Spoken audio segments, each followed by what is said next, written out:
the room here.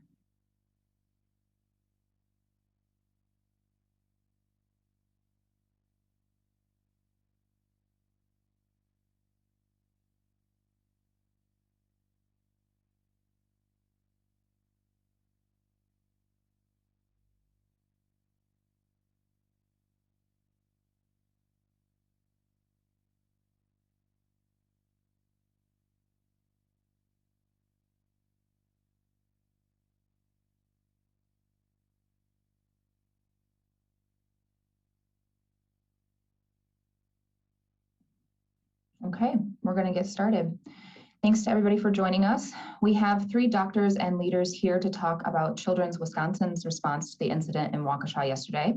They are Dr. Michael Gutzeit, Chief Medical Officer at Children's Wisconsin, Dr. Amy Drendel, Medical Director of the Children's Wisconsin Emergency Department and Trauma Center, and a Professor of Pediatric Emergency Medicine at the Medical College of Wisconsin, and Dr. Michael Meyer, Medical Director of the Children's Wisconsin Pediatric Intensive Care Unit and Chief of Pediatric Critical Care at the Medical College of Wisconsin. They will be giving us some information and then answering questions in the comments via the comments section on Zoom here. Please put any questions into those comments and we'll read them off to the team at the end. They are going to start with some opening comments and we will start with Dr. Gutzeit. Hi, I'm Mike Gutzeit. I'm the Chief Medical Officer at Children's Wisconsin in Milwaukee. Last night, our community was impacted by the tragic and intense incident at a holiday parade in Waukesha, Wisconsin. Our prayers and thoughts are with the victims and loved ones during this very tragic time. The children's team responded with their head and their hearts to provide the care and support to children who were injured, their families, and our teams. While we always hope this will never happen in our community, as the region's pediatric trauma center and the largest provider of critical care services in the state of Wisconsin, these are events that we prepare for. Some basic patient information is that 18 children were brought to the Children's Wisconsin Emergency Department last night. My colleague on this call, Amy Drendel, who's the medical director for the Children's Wisconsin Emergency Department and Trauma Center, will share more about our initial response. And then Mike Meyer, the medical director of the Children's Wisconsin Pediatric Intensive Care Unit, will provide a summary of the patients currently in our care. We will not be answering questions regarding any specific conditions of the patients. I'd like to express a sincere note of gratitude.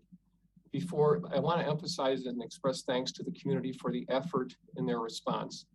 That begins with the gratitude to our law enforcement who responded to the incident and was able to secure the incident. I want to commend the efforts of the emergency medical services responders and other local hospitals who successfully stabilized patients before transporting or transferring kids to be cared for by our pediatric specialists. And we offer our support and gratitude to the teachers, the staff, and all the school districts who will be supporting kids and families who are involved and impacted at this event. The injuries from Sunday night will go well beyond the physical and will take time to heal.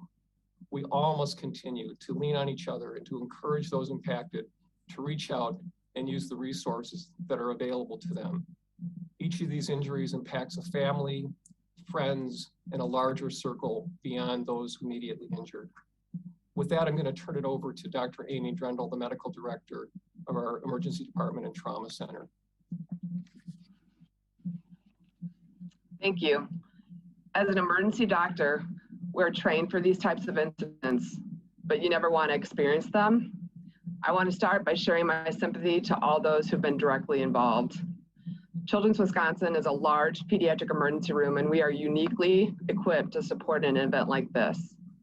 Sadly, like many communities, our region has experienced mass casualty events in the past, but none in the recent history involving such a large number of children. Law enforcement promptly informed us about the incident soon after it happened, and we received our first patient at 5:30 p.m. yesterday. Beginning at that time, we activated our trauma surge plan, calling in nurses, doctors, surgeons, and other team members to help support the care of these children. 18 kids were brought to our children's emergency department, ranging from ages 3 to 16 years of age, which include 3 sets of siblings. Injuries ranged from facial abrasions to broken bones to serious head injuries. 6 of these patients were sent to the operating room last night, and 2 additional patients are undergoing surgeries today. Roughly around 9:30 last night, the patients we saw were triaged and being sent to patient care units, and the Children's Emergency Department started to transition to normal operating conditions. I'd like to echo Dr. Gutzite's appreciation for all the first responders who were fantastic. We all have a role to play in the situation, and I am proud to be a part of this community and how it responded so well to the needs of these kids. With that, I will turn over to Dr. Meyer, the medical director of the critical care unit here at Children's Wisconsin.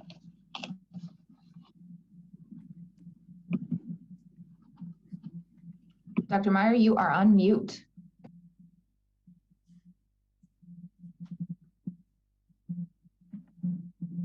Good morning. You would think after this many months of Zoom, I could figure this out, but thank you. Dr. Drendel, as said, we're immensely appreciative and thankful for the response of our community. The medical response started on scene with bystanders, EMS, and then our community partners in other healthcare organizations before the children arrived here at Children's. As we've stated, Children's Wisconsin has the largest pediatric intensive care unit within the state of Wisconsin. We have 72 ICU beds. And like our emergency department, we immediately began preparations to receive patients once we were notified about the incident. From a patient standpoint, there were 18 patients who came to Children's, and 10 of them were admitted to the pediatric intensive care unit. I'll briefly go through their conditions, but will not share any specific details about individual patients. Currently, we have 6 patients who we list in critical condition, 3 that are in serious, and 1 that is in fair. We also have 8 other patients that are listed in fair condition that are not in the intensive care unit and are in other units within the hospital. As Dr. Drendel noted, I think it is very important, and it really responds to the family of this situation, is that there's 3 senseless siblings that are currently hospitalized within Children's. And this is unique and truly demonstrates the devastating effects of this on our community.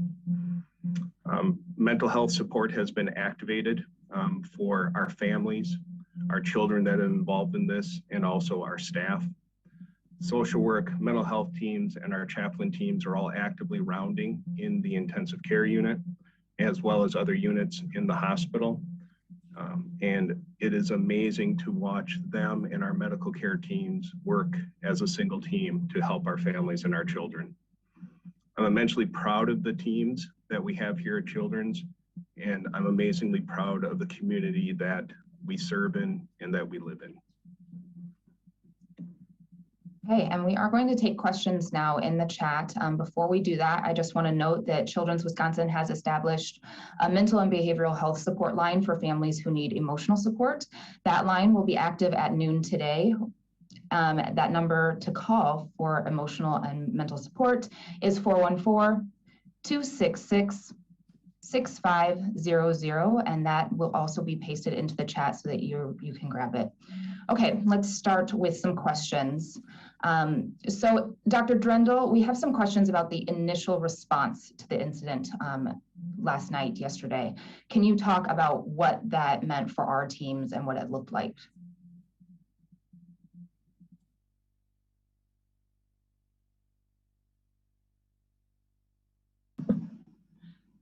Thanks for that question. We have a surge response, a disaster type response that we practice and is part of the care that we provide in our emergency department. The initial notification gave us the time to bring together the nurses and doctors and providers that would be needed to be able to take care of the large number of patients in a short period of time. And our team was ready to receive those patients. I will like to point out the patients were extremely well cared for in the field at the initial hospitals. The stabilization was exceptional, and these kids got fantastic care from start to end. Our team responded well, and we were able to transition them to the specialty care that we provide here at Children's in a way that should provide the best possible outcomes for these children. Okay, and we heard last night that potential blood donations were needed. Can anybody speak to whether or not we need blood donations currently at Children's Wisconsin?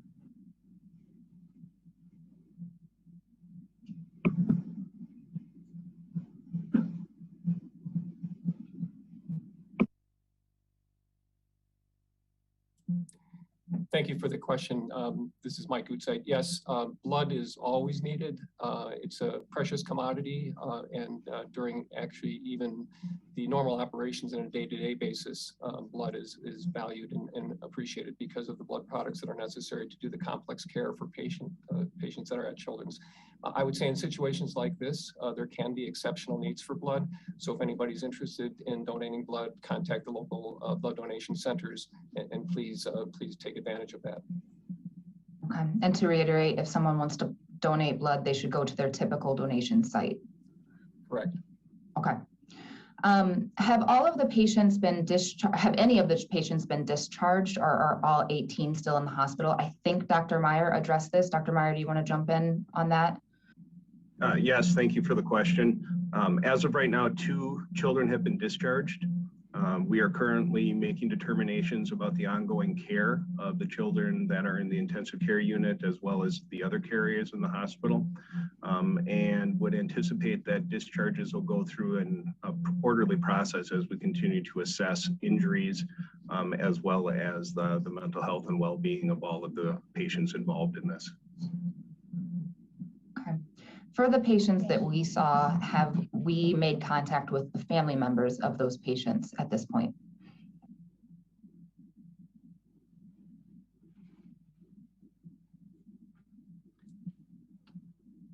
Yes, the Children's Wisconsin staff have made contact with each of the families, or families for each of the patients, and have provided support for those families during this very challenging and tragic time for them.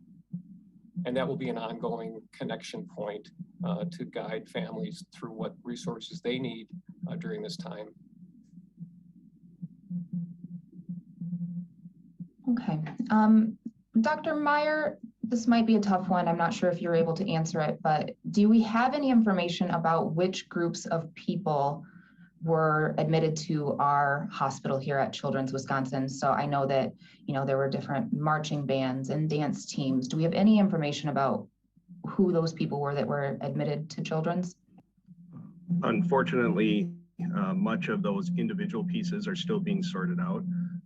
There was a wide variety of different participants in the parade from some of the groups that have been identified in the news that were present and were potentially involved.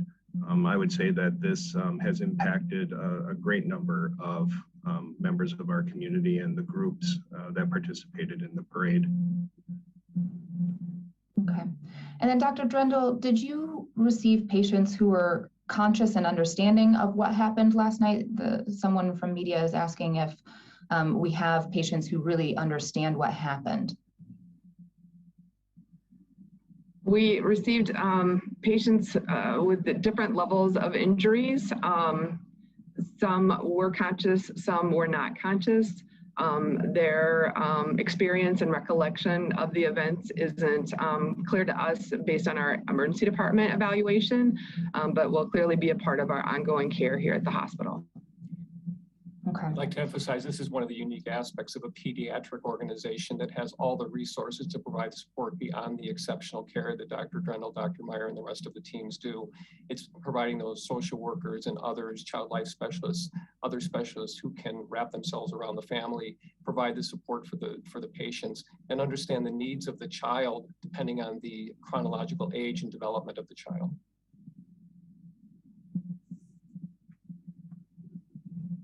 Okay. Do we know if this will be for Dr. Drendel, do we know if the children were transported by ambulance or driven by civilians or a mix of both? I would say the vast majority of the patients that we saw arrived by ambulance. I think most of them came from the nearby facilities, Menominee Falls and Waukesha. Both initially evaluated these patients and identified them as patients who needed a higher level of care and transferred to our facility for ongoing resuscitation and management. Okay. And as a reminder, as we're taking questions, we won't be able to speak to specific patients or patient information. We can just give those general updates. So someone asked about our facility offering mental health services. Dr. Gutze, I think you just touched on that. Do you want to touch on that again? Yes. And again, we really appreciate the emphasis on the need to support patients and families beyond the injuries that have occurred. So we have behavioral mental health specialists that are available and able to provide emotional and mental health services to those who may need them. Ashley had mentioned the number, and that contact is available, and we would strongly encourage people to utilize those resources. The needs may vary depending on the timeline. Some people may need resources immediately, some at a later point in time, but having access to those resources is absolutely critical, as we've learned through these mass casualty and other significant events that occur. Okay, and just to reiterate again, the Children's Wisconsin team has established a mental and behavioral health support line for families who need emotional support. That line will be active at noon today. That number is 414-266-6500. Okay, so I think this one would be for Dr. Drendel. You mentioned that a patient was admitted around 5:30 last night. Do we know when the last patient was admitted? We continued our disaster response between 5:30 and 9:30 last night, where the vast majority of patients arrived. However, we continue to receive patients throughout the evening as transfers from other facilities until late into the night. So I believe our last patient arrived around midnight.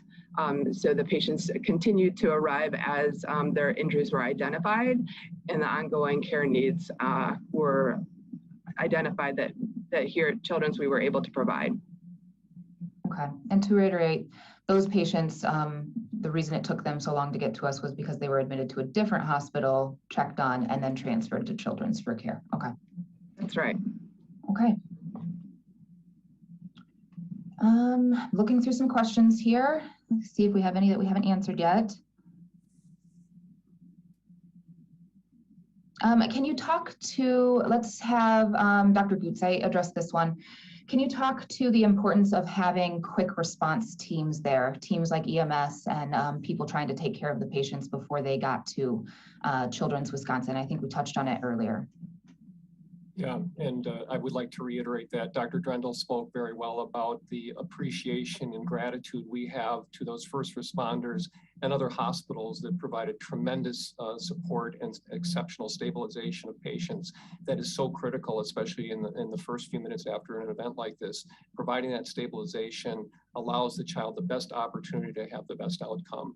And so the teams that provided that support, whether it was in the field or at other hospitals outside of Children's Wisconsin, did an exceptional job, and the patients that were transferred to Children's allowed the team there to pick up that and that care and continue on the trajectory of care that was necessary, as Dr. Drendel mentioned. Yeah, I'd like to reiterate, the EMS providers responded at the highest level in the care of these children. It was phenomenal. Very proud to be a part of this community. Okay. I'm going to give Dr. Gutze a chance to do a quick closing after this. Just wanted to reiterate that we have that mental and emotional support line for families at 414-266-6500.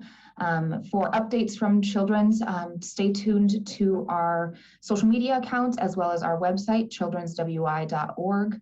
And Dr. Gutze, I'm going to toss it over to you for closing. First of all, I'd like to thank everybody for attending this conference today and for the questions that were asked to provide as much perspective as we could at Children's Wisconsin here in Milwaukee. It's important to understand, as we've mentioned several times, and keep in mind the impact these events have on the community. And I want to emphasize that the resources that are being made available to the school districts, by the state of Wisconsin, by the school districts, and by Children's Wisconsin are available to those who need them. I'd like to encourage people again to use those resources. And I'd also like to thank the community for their tremendous outpouring of support to the staff and providers and all the children who are caring for the kids during this very, very difficult time. The words of encouragement on social media, the offers to donate blood, the offers to offer food to our staff who are working diligently and tirelessly to provide exceptional care to patients is genuinely appreciated. This is a community tragedy, and we will respond as a community. So we'd like to thank all of you for that support. Okay, thank you, everybody. We will be sending out a Dropbox link that has a recording of this for your use. All right, thanks, everyone.